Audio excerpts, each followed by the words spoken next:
मैं आज तक एक फाइट नहीं हारा। ನೋಡಲೇಬೇಕು, ವರ್ತ್ ವಾಚಿಂಗ್ ಮೂವಿ ಅಷ್ಟೇ. ನಾವೆಲ್ಲ ನೋಡ್ತಾ ಇದ್ರೆ ಇಂಥ ಫಿಲ್ಮ್ಗಳು ಯಾರು ಇನ್ವೆಸ್ಟ್ ಮಾಡಲ್ಲ.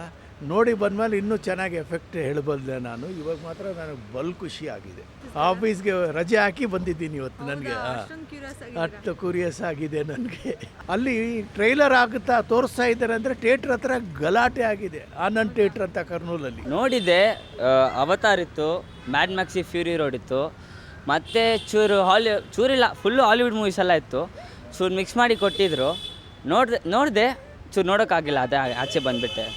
ಏರ್ಪಾಡ್ಸ್ ಎಲ್ಲ ಯೂಸ್ ಮಾಡ್ತಾಯಿದ್ದೆ ಒಳಗಡೆ. ಯಾಕಂದರೆ ಫಿಕ್ಷನ್ ಸ್ಟೋರಿ ಅಂತ ಎತ್ತಿದ್ರು. ಮಹಾಭಾರತದಲ್ಲಿ ಫಿಕ್ಷನ್ ಬಂದರೆ ಹೆಂಗೆ ನೋಡೋಕ್ಕಾಗುತ್ತೆ ಹೇಳಿ? ಚಿಕ್ಕ ವಯಸ್ಸಿಂದ ನಾನು ಮಹಾಭಾರತ ನೋಡಿದ್ದೀನಿ. ಅದರಲ್ಲೆಲ್ಲ ಬರೋದೆಲ್ಲ ನಾರ್ಮಲಾಗಿ ಫೈಟ್ ಥರ ಇರುತ್ತೆ. ಇದರಲ್ಲಿ ನೋಡಿದ್ರೆ ಬ್ಲೂ ಕಲರ್ ಲೈಟ್ ಬರ್ತಾಯಿದೆ, ರೆಡ್ ಕಲರ್ ಲೈಟ್ ಬರ್ತಾಯಿದೆ. ಕರ್ನನ್ನ ಲಾಸ್ಟಲ್ಲಿ ತೋರಿಸ್ತಾ ಇದ್ದಾರೆ. ಏನೋ ನೋಡ್ಬೋದು, ಫ್ಯಾಮಿಲಿ ಜೊತೆ ಬಂದು ಫಿಕ್ಷನ್ ಸ್ಟೋರಿ, ಫ್ಯೂಚರಿಕ್ ಸ್ಟೋರಿ ಅಂತ ಹೇಳಿದ್ದಾರೆ. ನೋಡ್ಬೋದು, ಮಕ್ಕಳನ್ನ ಕರ್ಕೊಂಡು ಬಂದು ನೋಡ್ಬೋದು. ದೊಡ್ಡವ್ರು ಬಂದು ನೋಡಿದ್ರೆ ಚೂರು ಚೆನ್ನಾಗಿರಲ್ಲ. Trailer first trailer second trailer ಎರಡೂ ನೋಡಿದೆ. ತುಂಬ ಚೆನ್ನಾಗಿ ನನಗೆ ಅನ್ನಿಸ್ತು. ಆ್ಯಕ್ಚುಲಿ ಪ್ರಭಾಸ್ ಆ್ಯಕ್ಟಿಂಗ್ ಕೂಡ ಈಗ ಆದಿಪುರುಷ್ಗಿಂತ ಇದು ತುಂಬ ಚೆನ್ನಾಗಿದೆ ಅನ್ನೋದು ನಂಗೆ ಅನ್ನಿಸ್ತು. ಅಮಿತಾಬ್ ಬಚ್ಚನ್ ಕೂಡ ಅವ್ರಿಗೆ ಸ್ಟೇಜ್ ಆಗಿದ್ರು ಅವ್ರು ಅಶ್ವತ್ಥಾಮ ರೋಲು ತುಂಬ ಚೆನ್ನಾಗಿ ಮಾಡಿದ್ದಾರೆ ನಂಗೆ ಅನಿಸ್ತಾ ಇದೆ. ನೋಡಬೇಕು ನಾನು. ಬಟ್ ಅವ್ರು ಸ್ಕೈಫೈ ಥರ ಮೂವಿ ಚೆನ್ನಾಗಿದೆ, ಹಾಲಿವುಡ್ ಲೆವೆಲ್ ಮ್ಯಾಚಿಂಗ್ ಥರ ಇದೆ ಅಂತ ಹೇಳ್ತಾ ಇದ್ದಾರೆ. ನಮ್ಮ ಫ್ರೆಂಡ್ಸ್ ಕೂಡ ನೆನ್ನೆ ನೋಡಿದಂತೆ first show.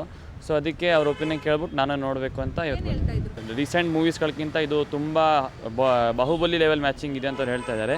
Plus ಇಂಟರ್ವ್ಯೂಕ್ಕಿಂತ ಮುಂಚೆಕ್ಕಿಂತ second interview ಏನಿದೆ ಅದನ್ನು ತುಂಬ ಚೆನ್ನಾಗಿದೆ ಅಂತ ಅವ್ರು ಹೇಳಿದ್ರು. ನಾನು ನೋಡಬೇಕು, ನೋಡಿಬಿಟ್ಟು ನಿಮಗೆ ಹೇಳ್ತೀನಿ ಮೇಡಮ್.